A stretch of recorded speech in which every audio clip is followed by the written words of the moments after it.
working with development projects all over Latin America, setting up social ventures, social enterprises, or helping businesses become more sustainable.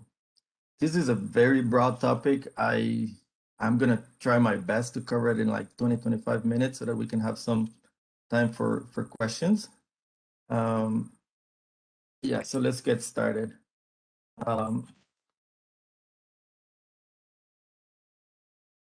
I'm going to cover today a brief introduction into what is social enterprises, what are the types of social enterprises out there, how people see social enterprises, and how to start your social enterprises. This is going to be a big one because I would need a couple months to help you with this, but at least I'm going to provide you with a lot of resources to get yourself started. So, what is a social enterprise? What is a social enterprise? How do you think a social enterprise works? Social enterprises are known by many names. They go as social businesses, social purpose businesses, mission-driven business, social ventures, etc. I'm sure you've heard many of this along the way. But whatever the name, social enterprises operate with a bottom line of generating that financial return while simultaneously advancing a mission. As you can see in the slide here, a social enterprise it could be anywhere. It could be a philanthropic, commercial capital-based, nonprofit or for-profit structure. At the end, the expected result is to have financial returns. At the same time, you're having social returns. Many organizations have different definitions for this. This is one of the definitions that's out there. Social enterprises are businesses created to further a social purpose in a financially sustainable way. The problem is usually that modern economic models bring prosperity, but also lead to growing inequalities in the distribution of wealth. So you end up having a lot of people with that are deprived of economic opportunities, lack fair employment and wages, lack access to basic service. So social enterprises in this case are businesses that are created to further a social purpose in a financially sustainable way. So they provide income generation opportunities that are used to meet the basic needs of people who live in scarcity or in poverty, look to be sustainable, financially sustainable. They have to be economically sustainable to be able to deliver that impact, the intended impact to communities, and need to be scalable. Their models can be expanded or replicated by other communities in order to generate that desired impact. So this is one of the meanings. A second meaning or second way of seeing social enterprises is about combining business with social justice. You use your business in a way that you can bring social justice to people and communities. Combining that business and enterprise as a force to do good in a way to make change happen. This is the social enterprise guide makes this definition. A third definition is like social enterprises are organizations that address a basic unmet need or solve a social or environmental problem through a market-driven approach. In some cases, the focus is on making an economic and a social impact. But most of the time, the environmental part is also relevant because if we end up or we don't live in a healthy environment, society usually suffers by lack of resources or any other aspect. So social enterprises are businesses created to further that social purpose in a financially sustainable way. It could cover a wide spectrum from either non-profit to for-profit entities. So it's really hard to state exactly where social enterprises would feed structure in structure, but usually the three ways that enterprises models are seen are it creates employment, it provides a very innovative product or service that could create a change or benefit a community, and it usually donates back.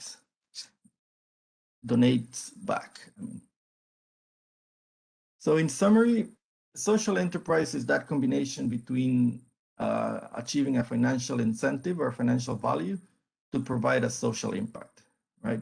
So what are we making? Our business needs to provide a financial gain so that we can use those resources to later on have an impact in society. So it should create jobs. It should reinvest the profits into the community. It should protect the environment. At the same time, it's providing vital services. And it should be sustainable. So what are the types of social enterprises?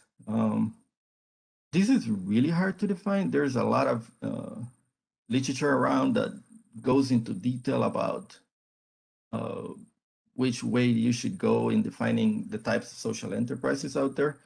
But I found a really good article that explains it in a bit. I like it the best here.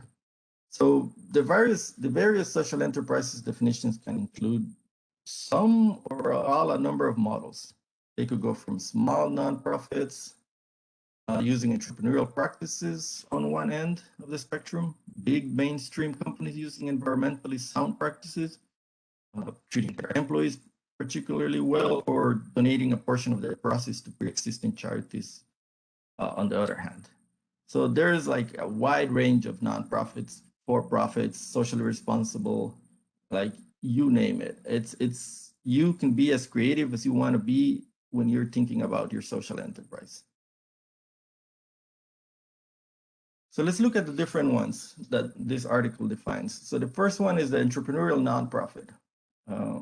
You've seen some of this, like the Girl Scouts. They're tax-exempt entities supported, at least in part, by an earned income. They usually have some sort of grants from foundations and donations from the general public, but they usually have a source of income that is based on a product or service provided to the general public. The second one are non-profit. I know this kind of doesn't make sense, but in a way, it's for-profit businesses that present themselves that they're not making profit, but at the same time, they bring a big social impact in the way they're working. For example, every table here is seeking to eliminate food deserts through affordable grab-and-go meals. So they're for-profit business, but they're providing a service to communities in need. And InvestEd has open access to capital to low-income entrepreneurs globally. So where banks don't go and are not able to provide a service because of low income, InvestEd is a way of doing it. Another example here could be Kiva, which we work closely with, making those kind of funds available to the different entrepreneurs. The next one is like socially responsible businesses. These are usually the ones certified like B corporations, and they usually include like all the social, economic, and environmental aspects. They're created primarily to address a social issue based on adaptation of practices benefiting a community, employees, or the environment. This is a typical big corporation like Patagonia, Ben & Jerry, and Thrive Farmers Coffee. I'm sure you've seen many of these ones around. I think this is the biggest bucket of them all. You have plenty of these corporations that are working, always trying to sound very responsible, that they are taking care of the environment and society in general. The fourth one, you've seen this like Tom's. You remember the Tom's one? Give one, get one, donate one partial model. The Tom's, you would buy a pair of shoes and they would donate a pair of shoes to a child in need in developing countries. So these companies direct like some portion of their business towards a charitable work and are almost always layered into preceding subsequent categories. So they could belong in any other category as well. Awareness brand. They sell products designed to engage community and bring awareness to social issues. There's a couple examples here, and everything else. I think it's really hard to fit them all in one bucket, but you also have something like social enterprise employment models. You have PD and Views Coffee here. It's an example where the business exists solely to hire the unhireable. I don't know if that's the right way of saying it. Or a social value enterprise that uses market forces to incentivize and reward, thinking about the whole, like the employees end up owning this kind of business. So there's no way of, no possibility of selling the company. It just stays in the employees, and usually all the benefits go out to the public or for a social good. So these are the types of social enterprises out there. So starting a social enterprise, what do you need, or how do you how do you start a social enterprise? Well, starting a social enterprise in DC is like starting any other business in the area or in DC. You need to go through your property registration and tax registration purposes. You can find more information about how to register your business or start your business in the following links that I'm providing here. The Doing Business Guide in DC is a very well explained material on how to start a business in DC, and the SBA guide too. And for that, you also have the DCRA and the DCLBD websites that provide enough information on how to start a business in DC. So why or how do you make a social enterprise different rather than just starting a regular business? I think the mission, if you look at the business model canvas here, the mission, your social value proposition, like it has to be focused on a social aspect or social justice, anything related to a need in society. And the second most important part of this is what you do with your finances. Like, are you going to give back to society? What are you planning to do? What's the intent of how do you plan to reinvest the surplus of finances that you or money that you could have? I would need a couple of days to teach you guys how to start a social enterprises, but I have 3 examples here, 3 cases of how an organization could start or an entrepreneur could start a business, questions to guide your process of starting a social enterprise. So the social enterprise guide has a very detailed information about how to start your social enterprise. They give you 10 guiding questions that provide all the different requisites that you might need to start a successful social enterprise. You need to be clear on your mission. This is what's going to guide you. This is what you're going to be selling and talking about day and night. You need to check the market, who will benefit and how. In this case, the market is like, who are you benefiting? Who is the intended population or group that you're going to be benefiting, or the problem you're trying to, your proposal is going to be solving. Money is important. How do you fund your social enterprise? Usually businesses fail when you lose sight of money. So you're managing your finance is very important. You need to measure your social impact. How do you evaluate your impact? This is a good question. You need to come up with some criteria. The guide provides you with some criteria how to start doing this and for you to use it to grow and improve. So like a social enterprise usually has to tell everyone like, hey, we're doing this, and this is the way we're measuring our impact in society.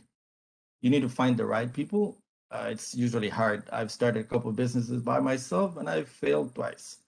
So having the right people beside you is very important. Good governance, who are going to be in your board of directors, these people are going to help you with connections and everything else that you need to run your business. Sales and marketing are necessary. They're not evil.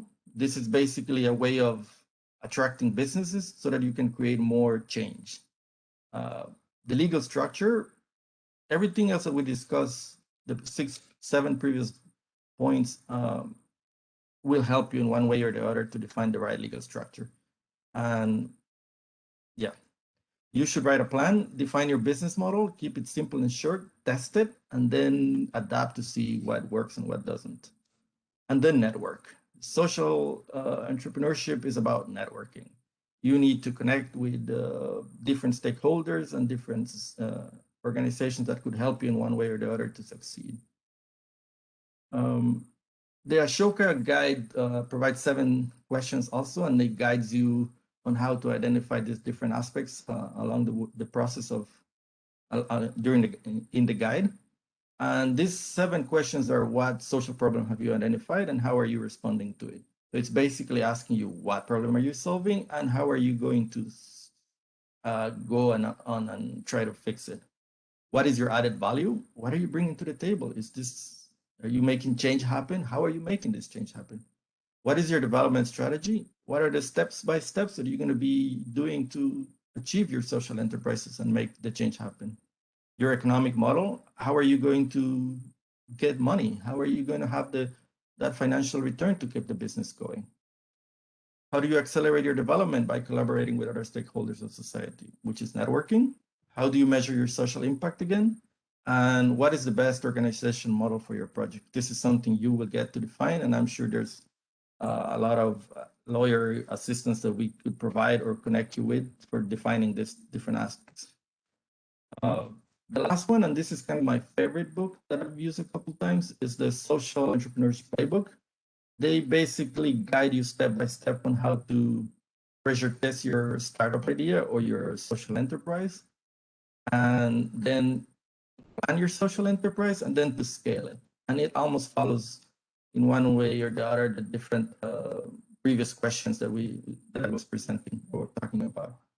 I wish I had more time to go on and talk about this, but I'm open for questions now if there's any. Yeah, I have a question. If I could.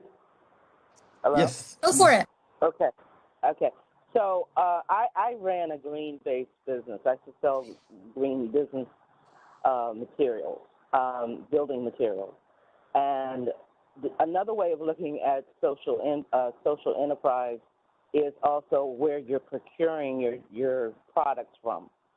In other words, that you making it a position that you're only going to acquire your materials or sell products that were sustainably harvested, did not impact or disenfranchise the local community. Because when you're talking about a micro business, someone who's starting out, to put a requirement on it that they have to give back, I mean, you're trying to keep your head above water.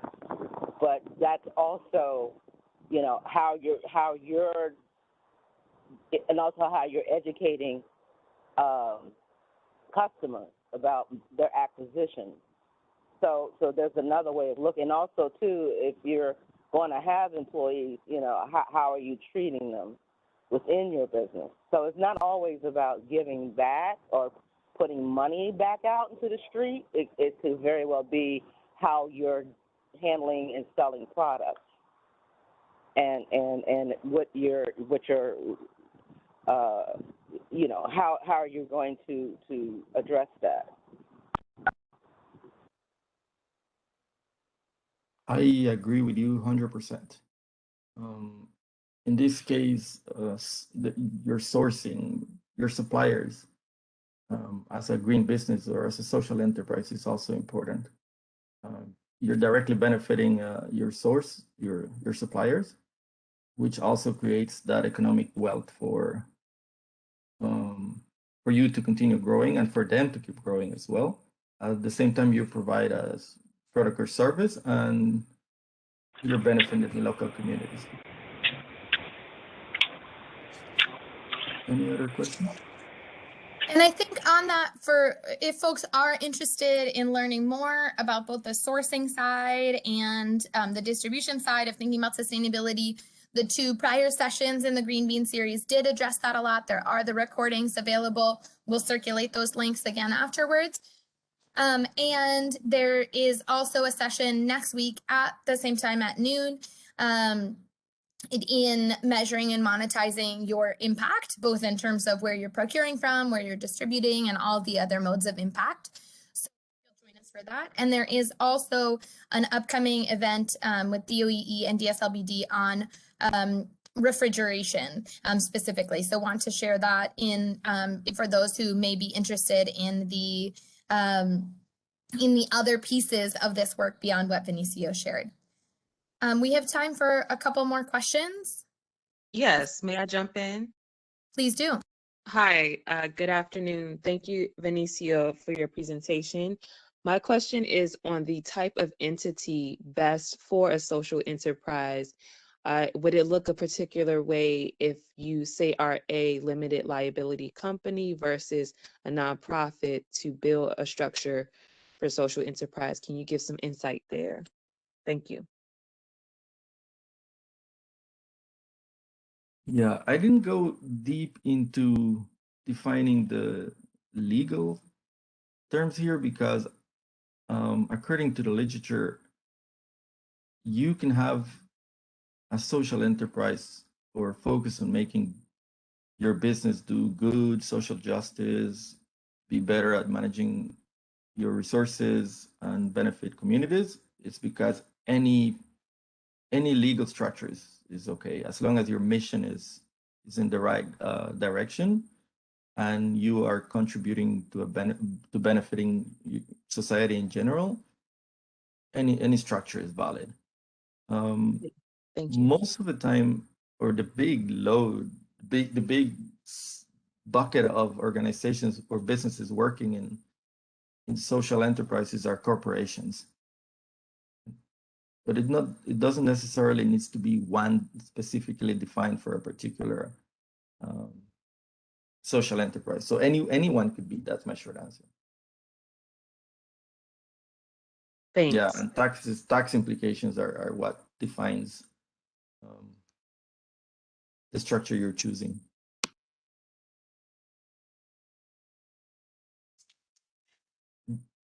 Yeah, I'm not a tax or legal expert, but yeah, those are the two aspects that would actually influence what's the right structure or what's the legal structure for your business. Okay, thank you so much. Sure, no problem.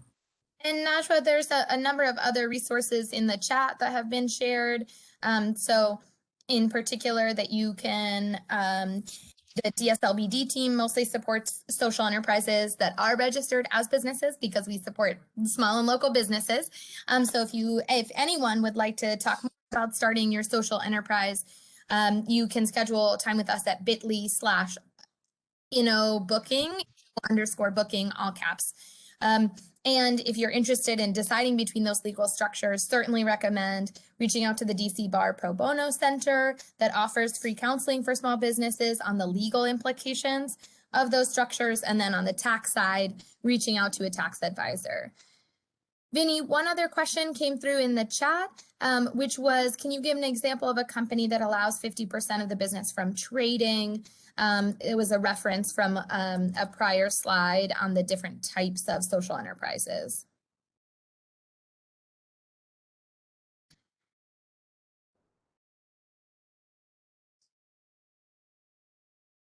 A good example is Tom's shoes. They're basically donating one pair. That's 50% of their income. So for every pair of shoes they would sell, they would give one away. And I think Warby Parker, the eyewear company, is also doing the same. So I don't have a good example in like knowing exactly how much each businesses are giving away, but a good way of looking at it is when businesses give the same product away or as a donation to somebody else to provide to either attract customers or benefit any of the communities that they're trying to target. Carolyn, if you go up a couple more slides, I'll show you this. I'm trying to understand a little more. I think if you go back a little bit more. Yes, but I think that the trading piece, Marilyn, that Vinny was referencing in that slide, those types of businesses that are either trading or donating. So barter-based businesses could also be fitting into this. Did not trading in the sense of stock market traders, but instead that kind of donation that no, I guess I was wondering if it was, I was wondering types of product or trades. Is it mostly like food or service for a product for a service, or is it usually product for a product? Well, the beautiful thing about give one, get a buy one, give one model is the idea that it could be for anything. So there are tax accountants who offer buy one, give one. If you schedule an appointment with me, I offer a free service to someone who can't afford it. And so it might be in other cases, for an example, like heifer, where there is an expectation of something being given forward, paying it forward. And so other enterprises might be operating in that, you know, we'll give you this with a commitment that you will do something in the future. So that kind of idea of trading. Even legal firms have a pro bono side of it, where they try to help society in general with their. Oh, sorry about that.